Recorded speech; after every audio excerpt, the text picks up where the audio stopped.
ভাইরে, আমি বাংলাদেশের রাজনীতিবিদদের নিয়ে হাসি বলে আপনারা আমার ওপর গুসা হন। আচ্ছা, আপনারাই বলেন, হাসি কেমনে থামাবো? এমন অদ্ভুত অদ্ভুত, আর এই মরার নিউজগুলো শুধু আমার চোখের সামনেই পড়ে। আমি ফেসবুকে ঢুকলেই প্রতিদিন এমন একটা হাস্যকর ঘটনা দেখব।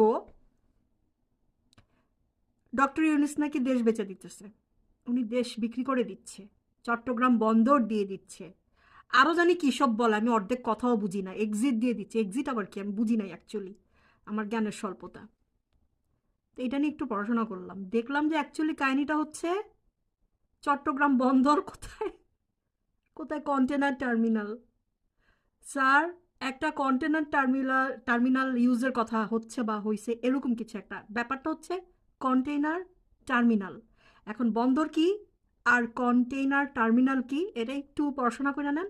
যারা জানেন না এরা জানতে পারবেন, আমি আর এত ডিটেলসে বলতে যাবো না, আমি কষ্ট করে পড়ছি, আপনারা একটু কষ্ট করে পড়েন।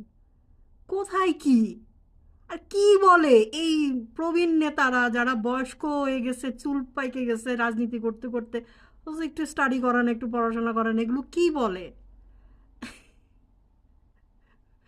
মাঝে মাঝে আমি বুঝি না আমি নাকি তারা। ওই যে একটা কথা বলে না, যে আমি কি পাগল নাকি পায়জামা।